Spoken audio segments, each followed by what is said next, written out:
Hey Raghunath, tell everyone about our Patreon community. Sure, Kaustubha. The Wisdom of the Sages Patreon community is an incredible online yoga resource.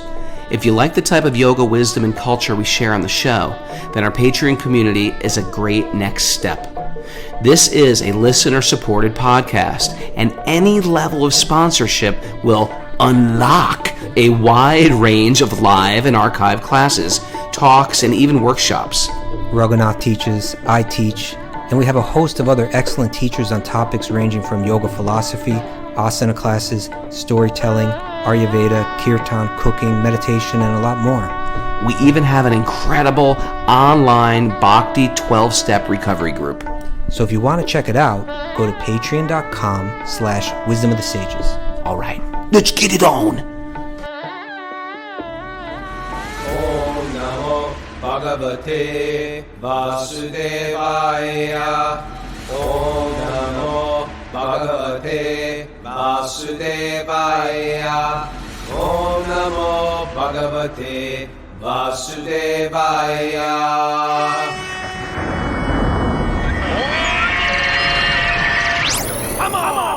Live from beautiful London, England, this is Wisdom of the Sages, a daily yoga podcast with your host, Raghunath, and co-host and senior educator at the Bhakti Center in New York, Kaustubha. Welcome to the show, everybody.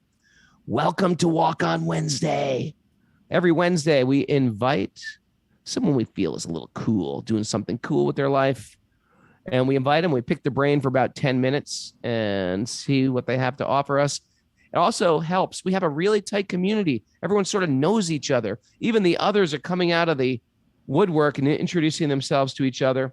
We're heading down to one of our retreats. So we have a really tight-knit family, and we just want to invite Yamuna Jelly. So we get to know Yamuna Jelly. Her name is Yamuna Devi Dasi. She runs Happy Girl Kitchen, which is fine, Epicurean, high grade jams and jellies. Culinary delights. Welcome, Yamuna Devi. Thank you very much. It's really just so great to be here with you guys. She listens. Well, thanks. You're up at 5 a.m. listening. You've been an other for so long, but ever since we made the major shift to 8 a.m., you've been a regular on our morning, a live Zoomer. So welcome. We were just sharing before you got on, Kaustubha, when we were still backstage. Mm-hmm. We were sharing how it must be hard being in the Hare Krishnas, where there already is a world famous Yamuna Devi, the chef, the singer, this is her the friend of the Beatles. We got 10 minutes and he goes off on a total squirrel like this. No. This isn't a squirrel, my friend. Right. We're saying she had great appreciation for the nickname Yamuna Jelly. Because it's like being called George Washington. Imagine your son names you George Washington. Your parents call you George Washington. Now she's George Washington Carver, and then you have your own identity. Right. George Washington. You got to add that on. So we added on Yamuna Jelly. Okay. Yamuna Jelly, tell us what you do. I really just have a lot of fun in the kitchen. Whatever I'm doing, the most important ingredient is the fun and the love. And I preserve the local harvest. We make jams, jellies, pickles. We even make marmalades. Marmalades, shrubs. We make shrubs. Even marmalades. Yes. But no one likes marmalade. Raghunath says nobody likes it, but Yamuna Jelly, she sells it, Raghunath. She knows. I see this actually as a challenge. I actually want to, I want to get a marmalade that you're going to love. This is my 2022 challenge. It can be done. Maybe chigu marmalade. Chigu.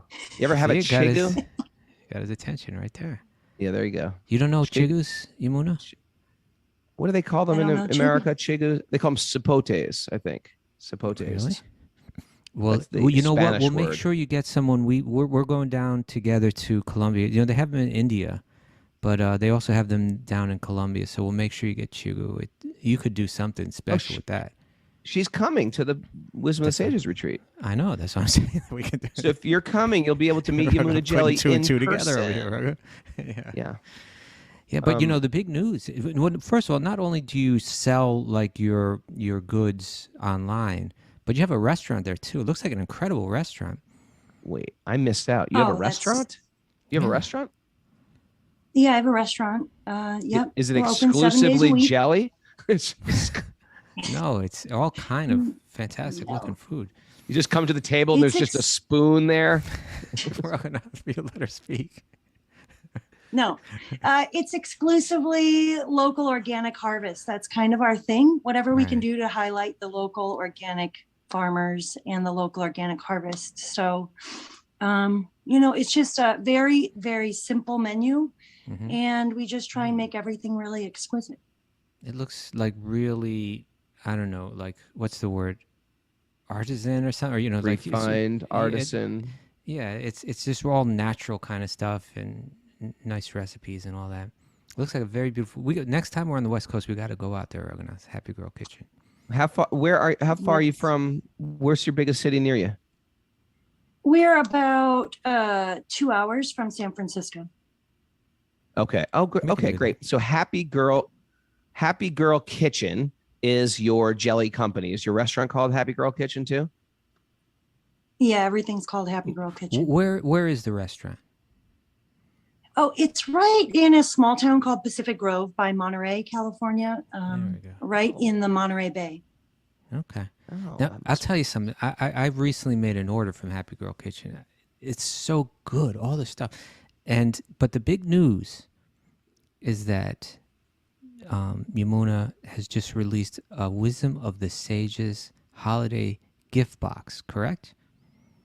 Yes. So I was so excited when you guys were going to invite me on the show, and my enthusiasm just whipped up this special Wisdom of the Sages gift box, because I really wanted to be able to highlight Wisdom of the Sages. It's given so much to me, and then create a really fun collab, because everyone's always wanting to give meaningful gifts. So I whipped up this Wisdom of the Sages gift box, and in the gift box are some of Mara's and Raghunath and Kaustubha's favorite jams and jellies. We have a spicy jelly for Raghunath, of course, because he's kind of spicy. Is that the chutney? A little spicy. Apple chutney? Is that what it is? He's a little chutney, it's like a little sweet, little sour, a little spicy. Okay. And strawberry jam for Kaustubha, because he's just super sweet. He's sweet and smooth. He's sweet and smooth. The strawberry jam is so good. Yeah, and I did the smooth. Actually, the smooth award goes to Mara for the pear butter, because she's subtle. She's subtle and smooth and sophisticated. So if you're alive right now, I have a sample. It's going to come in a box like this with a flyer, and we're also putting some wisdom books in there. Bhakti-yogi, Chant and Be Happy, and Higher Taste Cookbook, right? Oh, I get what's going on here. We order these and we give them to people we love, and we're like, oh yeah, and by the way, it comes with a Bhagavad-gita. We had nothing to do with it. We just we just like the jelly. It comes with a postcard for Wisdom of the Sages. And all the jelly and jam is secret prasadam. It's spiritual food that they'll eat and they won't even know it, and they will transform. How to convert your lover. Well, or somebody that you love, I mean, this is the beautiful thing about bhakti is, I mean, I always hear that Raghunath kind of came with a different angle when he was joining and preaching to his family and friends, and we can be a little more subtle about it too.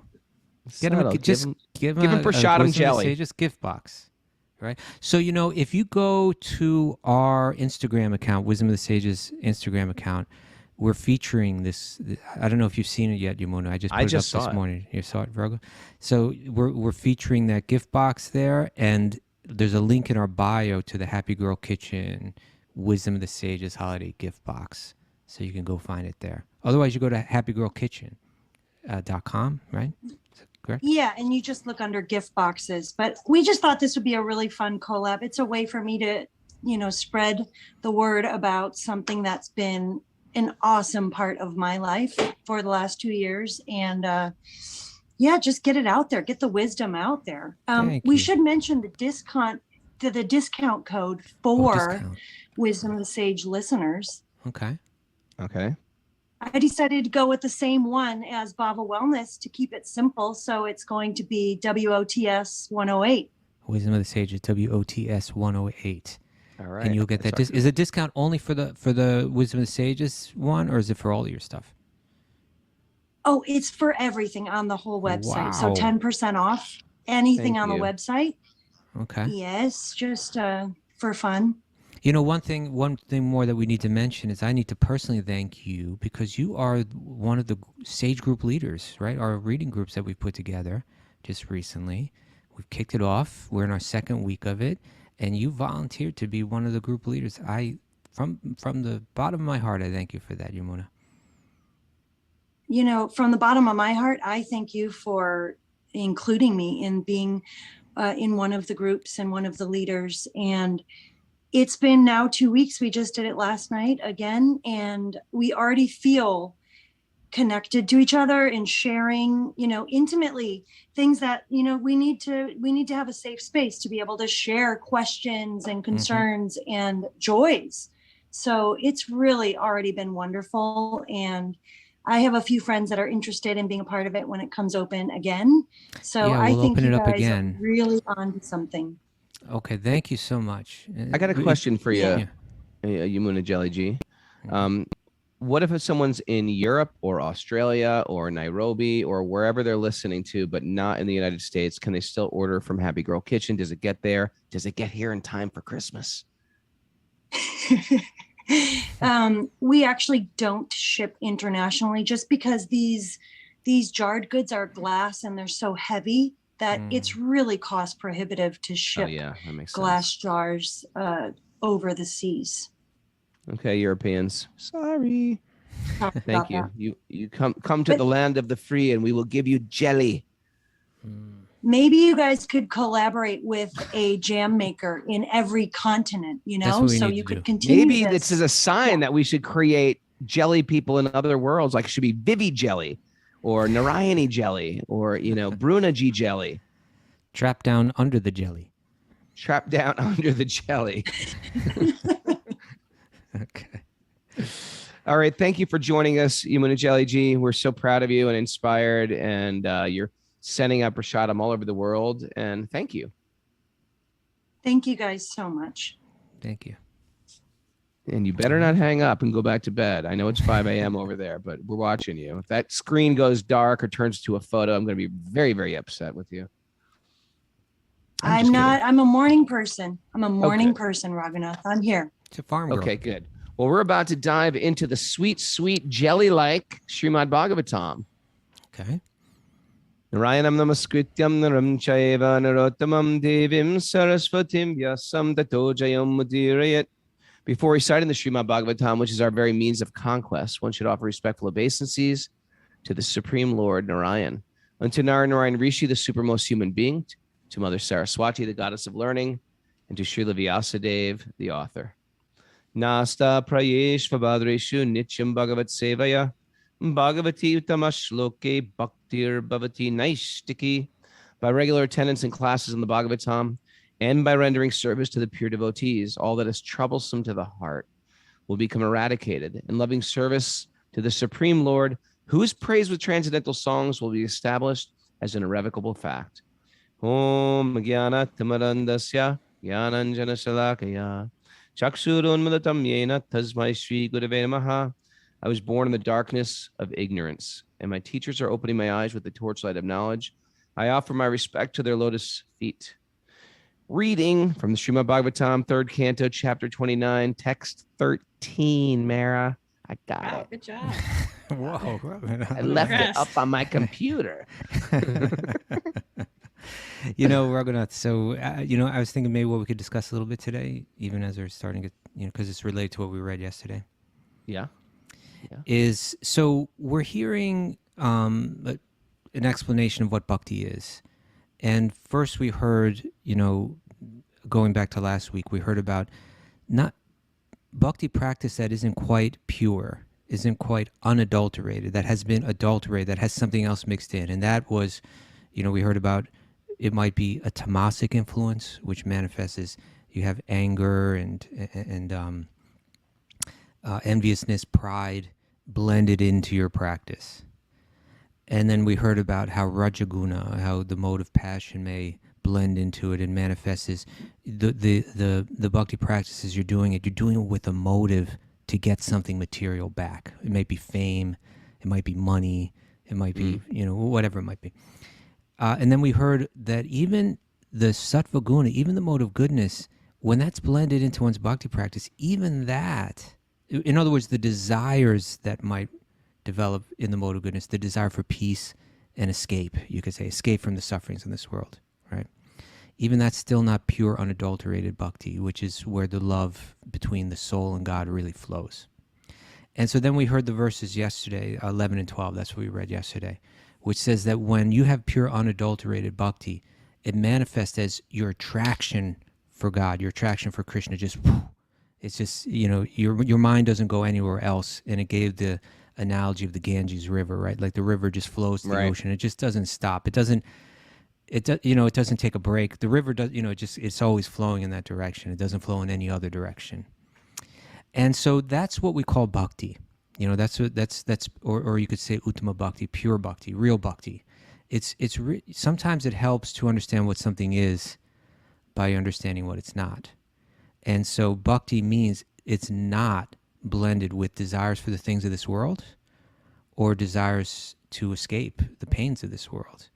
It's pure means the only motive is one is acting out of love. But I thought that, so in a sense, that's what bhakti means. But the word bhakti, because for people that are new to it, or relatively new to it, I think it's worth discussing what this word means, so that we can really clarify it and understand it better. Because the word is used in different ways, is it not? Yeah. Okay. Like the Bhakti recovery group. Well, so let's say, when we use the word bhakti, we can be using it. It can refer to different things. Like it can refer to an emotion one feels. It can refer to a state of consciousness, which is kind of what we're hearing about here. It can refer to a practice. It can refer to like a school of philosophical thought. And it can also refer to like a historic, movement or, a popular movement. So I just thought, let's just go through those briefly, so that we can understand. Does that make sense? Yeah. So like we can say bhakti is an emotion. Like bhakti is something you feel, right? Right. It's a feeling of, and we might say like, you can tell that person's really, feeling bhakti. Yeah. It's like, we took them to Vrindavan, and you can tell they're feeling it. There's some, they have some, or like when Raghunath, when he sees a little picture of like, say, little baby Krishna, he feels something, right? I was like, oh, Krishna, you're adorable. That's right. So that's called bhakti, right there. All right, that's called bhakti. It is adorable. Yeah, he is. But when you see that picture, the picture becomes, and all of this stuff is actually analyzed, right? Like in the Nectar Devotion, that's called udipana. It's like the stimulus. You see the picture, and then it stimulates the feeling. You feel that bhakti, right? That's your bhava. That's the feeling that you have. So that's bhakti. It can be an emotion, but it also can describe a state of awareness or a state of consciousness, which is the state of consciousness that's beyond the influence of the material realm. And we were talking about this yesterday, right? When you remove all the layers of paint and you get down to the real thing. That's kind of what this is. When you remove all of your layers of desire, all your layers of ego, then you get to the real self, and the awareness of the real self. Its nature is bhakti. It's a natural feeling of love and attraction for God, which what these verses were describing. But also when we use the word bhakti, it can mean like a practice, like the practices of bhakti, right? I practice bhakti-yoga. It may not be that I've achieved that state of consciousness, but one is a bhakta or bhakti-yogi because I practice, I read Bhagavatam every day. I chant these mantras every day. I follow these different practices. So those practices are also called bhakti. So it can be an emotion. It can be a state of consciousness. It can be a practice. There's also like a school of thought, like we might call like within Indian philosophy, there's an important school of thought called Vedanta, right? And within Vedanta, really there's two kind of major schools. One is, you could say, impersonalist. They believe that ultimately we are all God, and we forgot that, and we have, and ultimately we have no individual no real individuality. What do you think of that? I think it doesn't make any sense at all, quite frankly. Aaron, what do you think? Would you be attracted to such a thing? No. No? A lot of people are. I know, because like, you know what? I'm sick of God. I'm sick of religion. I'm God. We're all God. I mean, the first fundamental question, the problematic question that comes up is, well, if you are God, if you are that all-powerful being, then why are you suffering right now? Why are you an illusion if you're God? Why are you an illusion? Something's greater than you. So, but in any case, that's a very simple way of dealing with a very complex issue. But in any case, there's another school of thought, which is the devotional school or the bhakti school, right? And so we'll sometimes, like we say, Srila Prabhupada's name is Bhakti Vedanta Swami. He's a Bhakti Vedantin. So bhakti is that school of thought which understands Vedanta as ultimately pointing to one supreme being, Sri Krishna or Vishnu, as being the source of everything and so on. So in that sense, bhakti becomes a school of thought.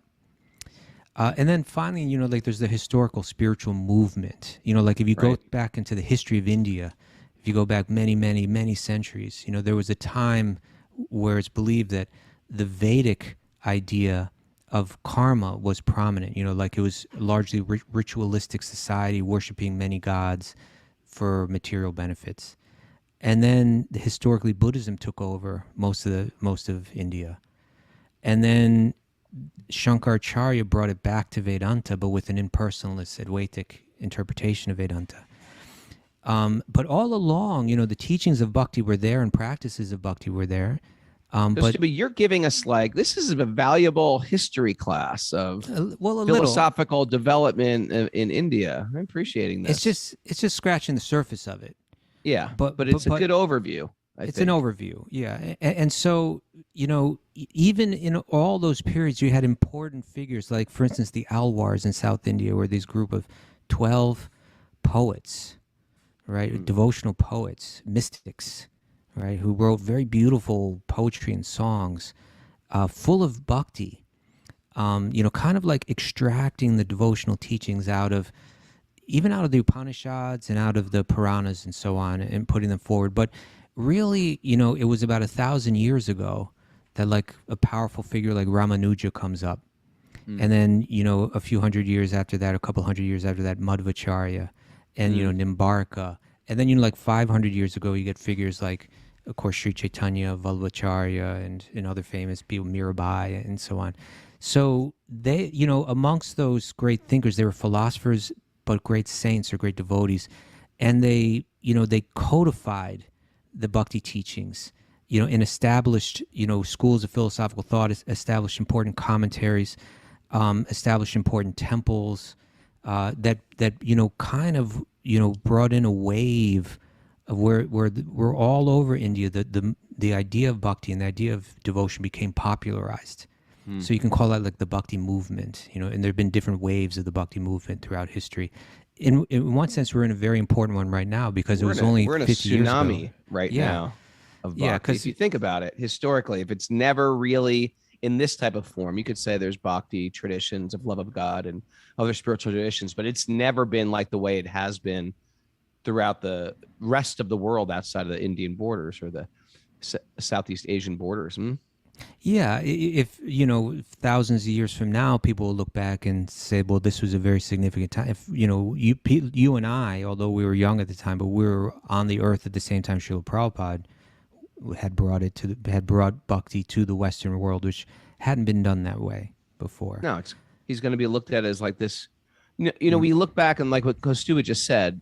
He mentioned the Alwars or Ramanujacharya and Madhvacharya, Shankaracharya. These are places that you can just objectively study Indian history and say, wow, this person made a massive shift in the thought of what was going on in India. Here I am at Harvard University or Columbia University, and here's a book from Shankaracharya, and here is his commentaries. It's going to be looked at in the same way Prabhupada's contribution of coming to America and really spearheading bhakti, like breaking it wide open, and it's going to be a huge historical shift, and we're right in the midst of it. Imagine like the first 100 people who like met Jesus Christ, and they're like, yeah, he's a pretty cool guy. He's pretty mystical, interesting guy. You don't understand who you're with. We just take people for granted all the time. Yeah, right. He's pretty cool. Water into wine, all that stuff. Yeah. Yeah. But it's changing the way we live in this world. I mean, it's gonna be huge. That's right. So again, when we use that word bhakti, it can refer to an emotion, it can refer to a state of consciousness, it can refer to a certain practice, it can refer to a school of thought or to a historic movement. It can mean all these things. But it's, and it's important to understand this way. Like when we're talking about it as a spiritual movement, it means one thing. It's referring more to a specific sect of people, you could say. But when we use it, say, as an emotion or as a state of consciousness, well, that bhakti, could come in any spiritual tradition, right? Like one might be a Christian or a Jew or a Native American practicing their own, within their own spiritual path, and they may feel that sense of bhakti, that feeling or that emotion or that state of awareness. That's ultimately the real connection that they have with God within their own mind and within their own heart. So I just thought we'd go through that. There's a very famous verse, of course, where Rupa Goswami, who was a direct descendant of Sri Chaitanya, very important scholar in Bhakti, another, very important historic figure in the Bhakti movement. He defined Bhakti. He wrote, Anyabhilashita shunyam. Anyabhilashita, like anya means like other, and abhilas, like other desires, shunyam. Anyabhilashita shunyam, free from all other desires, right? And then it says jnana karmadhyanavritam, including and beginning with jnana and karma. Jnana, again, referring to the desire just to be free and have peace, and karma, the desire for the things of this world. It's saying bhakti is free from any of those kind of desires. And it's real important. It's mentioning, like, when it says jnana, it means even free from the desire for liberation, which many Vedantins will interpret as the very goal of yoga. But say, no, bhakti means I'm not even looking for peace and freedom. I'm acting purely out of a motive of love. And then it says, anukulyena Krishna anushilanam bhaktir uttama. That it's a continuous flow, this feeling, this devotion. And this is important too, and it's for Krishna, right? Krishna anushilanam bhaktir uttama. You could say, well, can I have bhakti for this goddess or this god or for another person? That's not exactly bhakti. Like bhakti means that you're pouring water on the root, right? It means the love that the soul has for the root of all existence, and then that expands, to all living beings. But bhakti is referring to what we feel for Krishna, and it's a feeling of a favorable feeling of where one's attention, one's attraction, one's thoughts, and ultimately one's love is directed at that root of all existence. That's called bhakti. So that's what we're hearing about. That was beautiful. Rupa Goswami. Laying it down. Yeah. Okay. Well, let's... Text 13. We didn't even read it yet. No, but this is, you see, right here, he's going to say, this is important. He's already told us how the different gunas may blend in and adulterate your bhakti, make it impure. Now, just so that we understand better what bhakti is, Kapil Dev's explaining to his mother Devahuti, that when we're saying it's free from all desires, understand it's free even for the desire for liberation. Right? This is one real key distinction to understand what real bhakti is. It means, again, we can use all kind of analogies. Like let's say a man is proposing to a woman, right? And he's using all the words of love. He's speaking all the words of love, right? What might he say, Raghunath? They might say, "Oh, I find you very, very attractive." Okay. What else? If only you and I could, if this could last, I feel like when I'm around you, I feel different about myself. I feel like a better man. I don't know. Or I haven't romanced a woman in many years. Okay. He might say something like, all I want is to make you happy, and I want nothing but you, and you're all I need, and it's all an illusion. and, Don't and get me things like going. that. I'm a bitter man. So like now the woman might hear those words and say, "Oh, he loves me, right? He loves me. He's certainly speaking the words of love, right?" But what if she knew? If she had some inside information, right? You just love me for my jelly. That's right.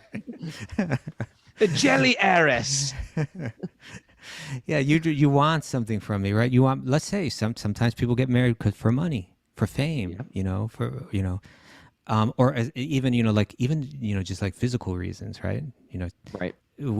And they know that's, although they're speaking words like words of true love, I know that there's something blended into that. There's a motive that's not entirely pure. There's a motive that has nothing to do with love. And as soon as they get what they want, there'll be no more need for this relationship, and it'll be revealed that there was really no love there all along. Sure. And so when we're talking about pure bhakti, that's what we're talking about here. It means that one's approaching God not because I want wealth, not because I want peace, and here's specific, not even liberation, right? Not even the desire to transcend the material realm and just exist without any material connection. Even that is seen as a type of selfishness. It's not love. It's like, I want this from you, and when I got it, I don't need you anymore, right? And so that's why the Rupa Goswami's definition is so important, because we might be in India, we might be in a temple, we might see someone doing all of the rituals of bhakti, quote unquote bhakti, all the rituals of love, but is it really love if you're doing it to get something? You understand? Yeah, I mean, we see that. I've said this before, but people get into like a teacher training I do or something like that because they know I like kirtan, and they know I like to teach that in part of our teacher training. But what we find is sometimes people actually don't want, when they understand the philosophy of behind kirtan, they're not into it anymore. They're not into it anymore. Or they're like, they can't accept it. They can't accept the Bhagavad Gita because the Bhagavad Gita teaches that Krishna is the source. We're all satellites. We're here to serve the center. We're not. And when you hear that on a regular basis, like it's not all about you, it can ruin a person's life, especially if they want to be a musician and I want to be the center and I want fans and I want an audience. And if you have that concept and you're leading a kirtan, it ain't kirtan anymore. That's right. It's you now. It's all about you. That's why the hardest thing for a kirtan leader, or the hardest thing for a devotee, is to step up and be real big, but it's not about them. Sometimes you have to be a leader. We see like that with Raghunath Swami. He's like a big leader, so many projects, but it's not about him. And you have to find people like that you can emulate. It doesn't mean you shouldn't do big things. You should just got to be careful of the ego and your intentions, and you have to check them with your intentions, whether it be kirtan or leadership or any big role. Right. Or a podcast. Right. Or a jelly empress. Anything. We can't get proud of what we're doing if we're in a big role. That's right. Yeah, and we have to keep our approach pure, right? Keep our love pure. Don't be that sleazy guy that's proposing, speaking the words of love. But there's a motive all along, right? When we do our puja, when we chant our mantra, when we chant in kirtan, are we that sleazy proposer, or are we actually speaking real words of love? We're trying to move from one to the other. We're trying to let go and root out.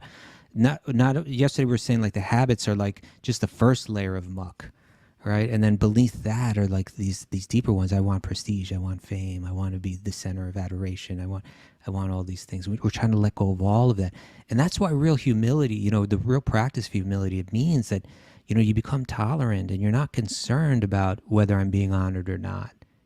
That's not my motive. That's not what I'm here for. If I'm not getting that, that's not a problem at all, because that's not what I'm interested in. Prabhu, this is also brings up this point of the importance of living gurus, the importance of communities, of turning to people for advice, because what will happen is there's going to be a time where my desires get challenged by someone I respect, someone I look up to, someone I'm taking advice from, and then what's going to happen is I'm going to be left in this person like, do I do what they say, or do I do whatever I want to do? And when we were in the ashram, there was such a rank and file that this was Maya and this is Krishna conscious. Sleeping in till 9 is Maya. Waking up at 2:30, that was Krishna conscious. So there was a very fine line of what side of the slack line you were going to fall on, and you just have to choose it and choose it and choose it. And then you had authorities within the ashram, you had authorities within your guru and stuff like that, and they basically trying to steer you away from, but it was helpful because if you have good leaders, then they lead you in good ways. So it's one thing to practice Krishna consciousness, but it's good to check in with people that you respect. I'm not even saying take an initiation, a formal guru, but check in with people that you respect, the quality of how they live their life, their personal integrity, that you look up to them. You say, I want to be like this person, or this person has good qualities. Maybe they're not pure devotees, but I respect them. Ask them their opinions when you're going through a fork in the road, and hear that opinion, because maybe I'm not acting out of pure sincerity, pure love, and maybe I just have my own material agenda. It helps when you have someone that you can really trust, and someone that really understands. I've just been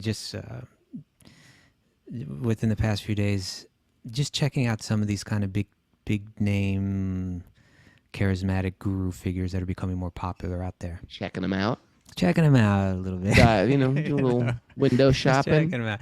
Yeah, but it just becomes so clear, like those that are they're not speaking from Shastra. They don't even see themselves as representatives.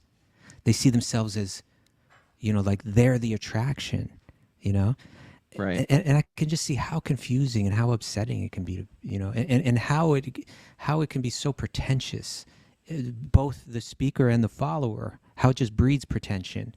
Not only does it breed pretension, they will become miserable. Fame, unless you're giving your accolades over to your source, to your higher power, to your teachers, you will become miserable in your success. Yeah. It just will. Definitely. You'll become miserable. Because when I'm very self-centered, when I really think, I'm the man, I'm the coolest, your life becomes riddled with anxiety, fear, like you'll fall from that position. You get upset with any type of criticism whatsoever. You can't take it. You start losing your mind, actually. Yeah. Because it's not based in reality. What is reality? I'm tiny. I'm like a bug. I'm part of something bigger. How do I know? I'm dependent. I'm dependent on the whole. I'm not the whole. I'm completely dependent at every moment. Right. So I feel bad for those people because they're going to be in great pain, or they are in great pain.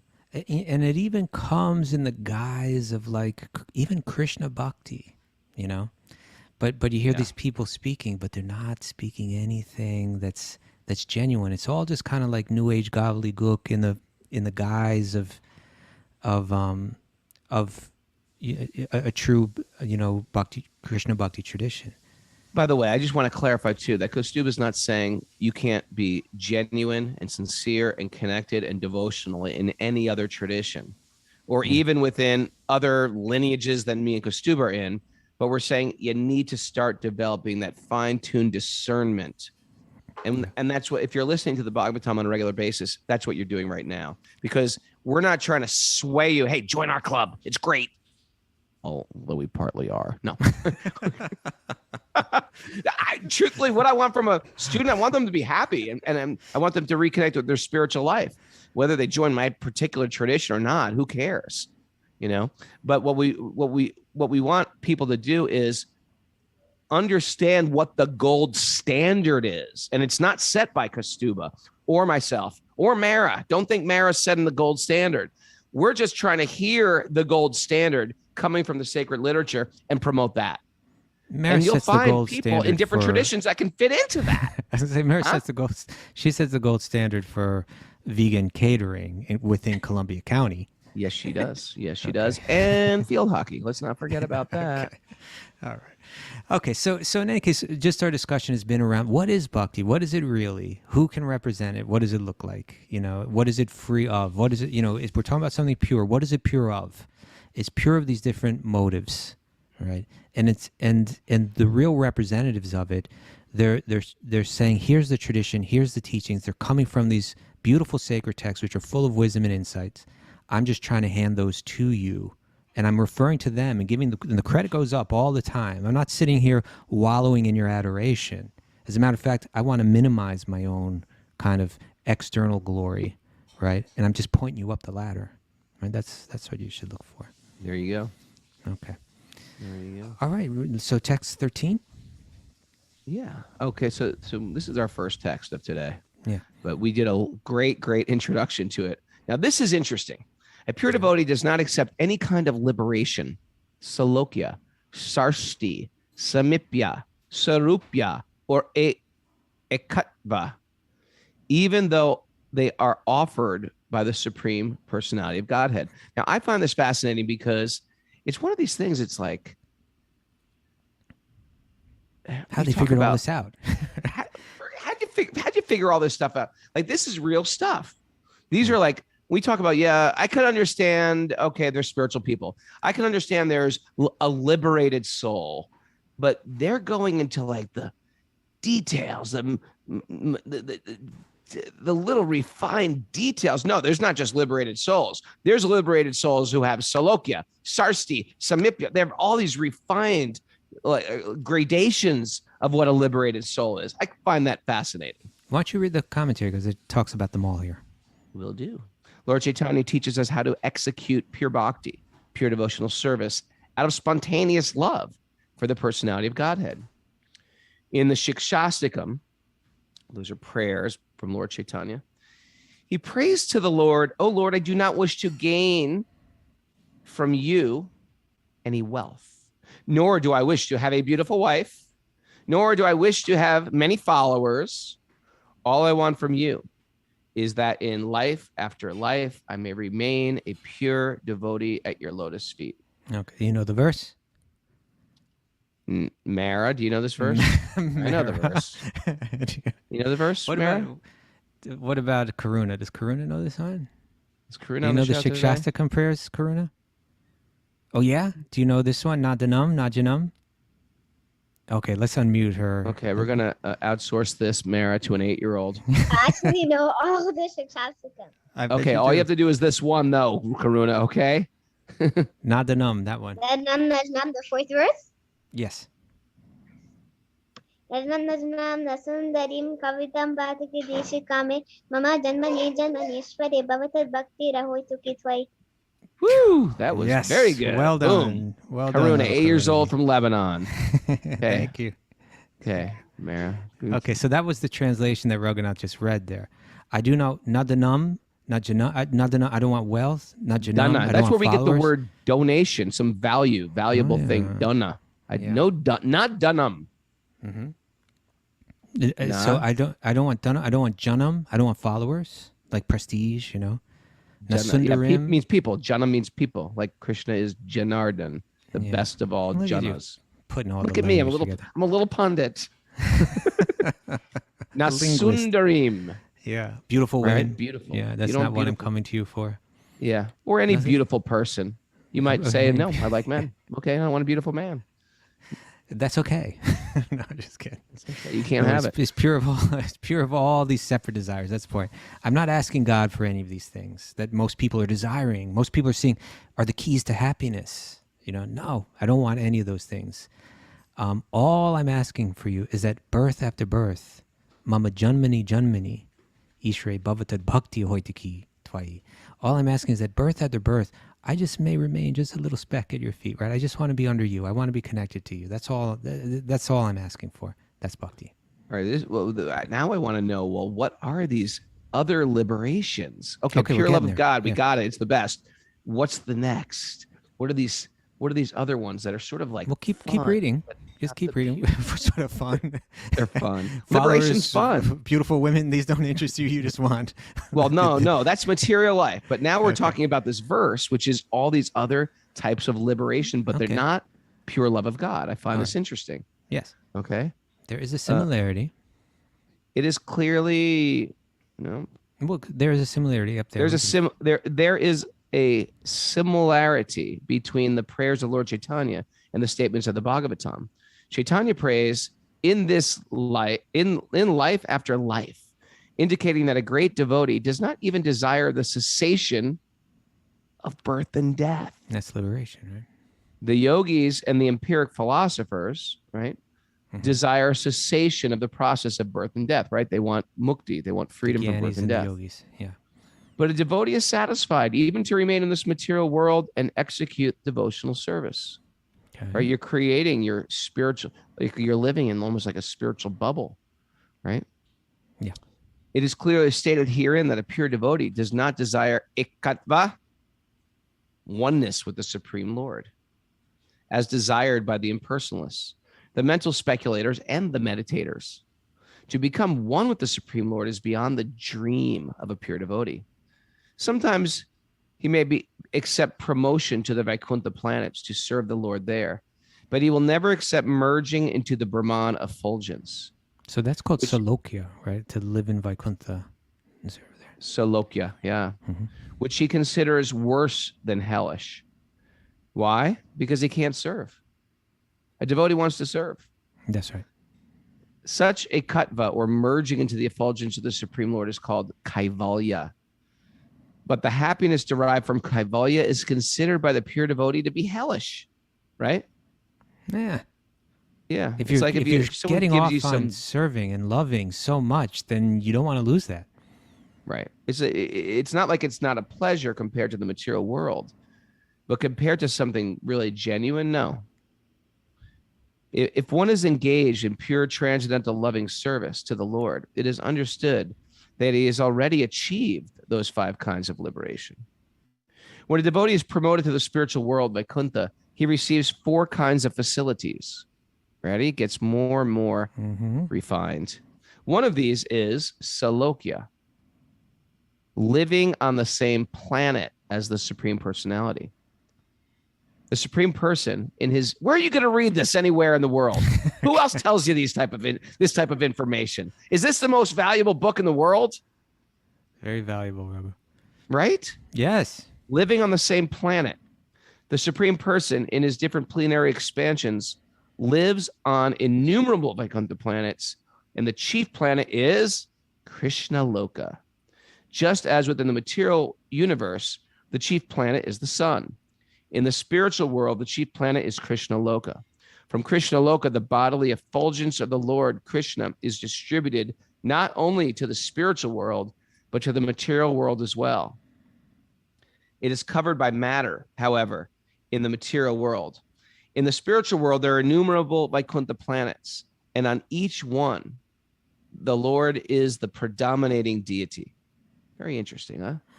A devotee can be promoted to one such Vaikuntha planet to live with the personality of Godhead. That's called Salokya. It's real, man. All this stuff is real. Why would we even doubt it?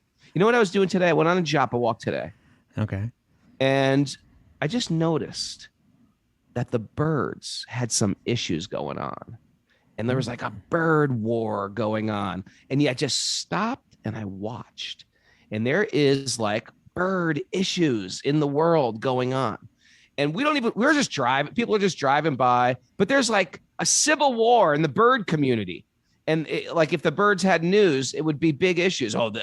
Here we are in East London, and there's like a bird war. But this is going on, and it's happening in different communities. If you look at the grass, it's happening in the ant community, or it's happening in the snakes and the mice community. And then, how about this?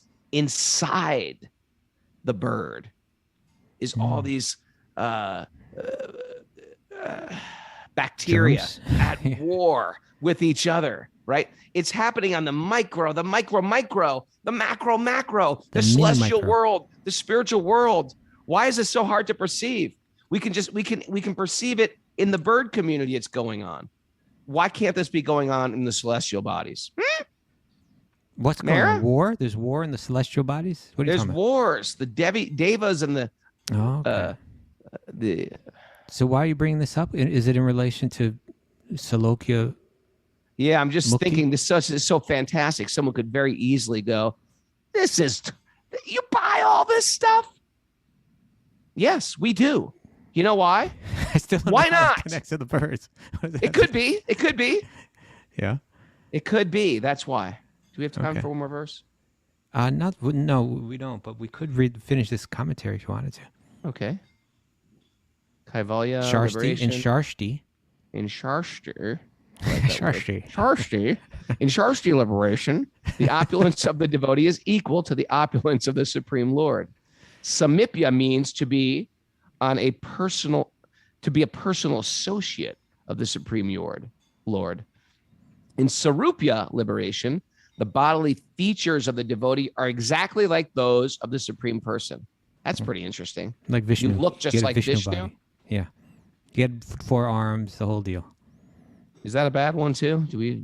Well, none of these aren't actually. They cut the one, the devotees, the bhakti-yogis. They definitely don't want that. These other ones, we can accept them for service, but it's not our motive to serve. Okay, I gotcha. The Supreme Person of the two. Right. In Sarupya. Sarupya liberation, the bodily features of the devotees are exactly like those of the Supreme Person, but for 2 or 3 symptoms found exclusively on the transcendental body of the Lord. Srivatsa, for example, the hair on the chest of the Lord, particularly distinguishes him from his devotees. So you're almost exactly the same, but you don't have Srivatsa. Except you don't have the Srivasta tuft of hair. That's right. That is also fascinating, isn't it? Hey, are you Lord Vishnu? Let me see. He's got the tuft. I'm not. No tuft. Don't fool around. A pure devotee does not accept these 5 kinds of liberations, 5 kinds of spiritual existence, even if they are offered. And he certainly does not hanker after material benefits, which are all insignificant in comparison with spiritual benefits. When Prahlad Maharaj was offered some material benefit, he stated, "My Lord, I have seen that my father achieved all kinds of material benefits, and even the demigods were afraid of his opulence. But still, in a second, you have finished his life and all his material prosperity. For a devotee, there is no question of desiring any material or spiritual prosperity.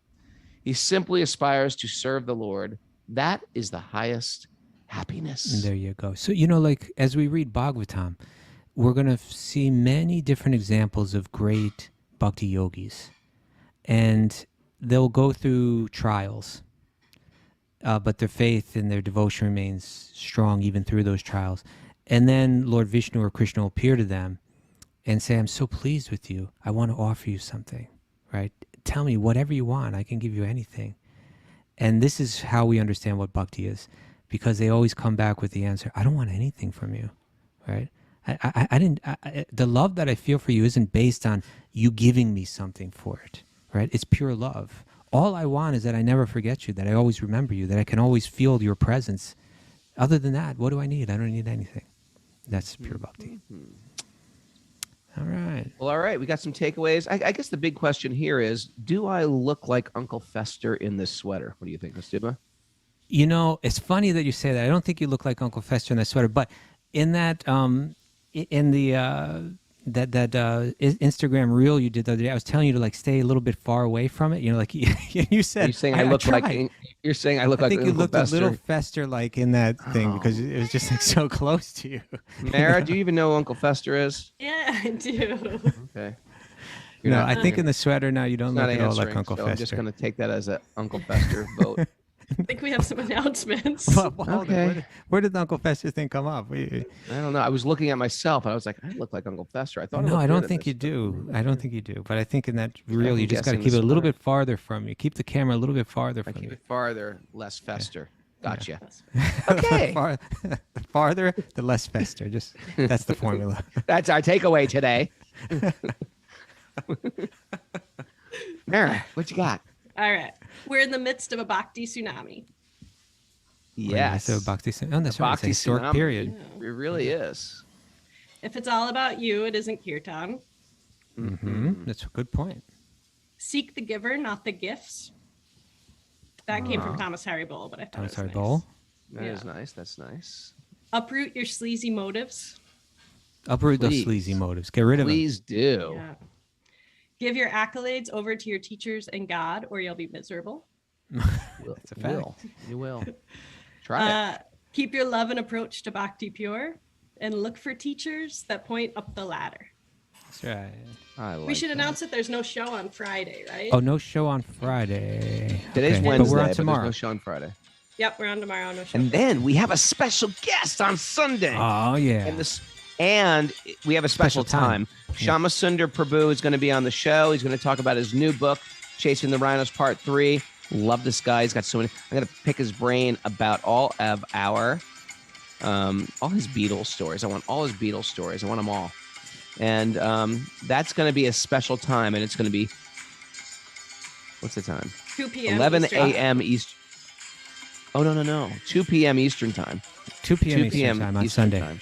Can You know, do that, I Mara? heard that he appears. You know, there's this new Beatles documentary out. You know, I heard It he's has in the all this- beginning. I heard he's in the beginning of it. Yeah, we got to ask him about that. Very cool. Very cool. Yeah. All right. I'm excited. Well, let's do this. Thanks to everybody. And thanks to Yamuna Jelly, a.k.a. Yamuna Devi, Yamuna Jelly. for being on the show. Go to HappyGirlKitchen.com. HappyGirlKitchen.com, or go to our Instagram bio for links to the special Wisdom of the Sages Happy Girl Kitchen collab. I picked up that word. It's called a collab. Collaboration. Right? Hey, I got The a gift question box. for you. I got a question for you, Mara. Kaustubha said the word codify today, and I always say codify. Can you look up quickly to see if it's codify or codify? Codify. Yeah. I also think. Let's figure that I out. don't know. What do you think it is, Mara? I think it before might be you look? Codify. You think it's codify? I think so. Ooh. Well, I'm gonna stick with codify. I could be wrong. We can't even dance until we get to the bottom of this. Merriam-Webster app says codify. Codify. What does she know? What is she?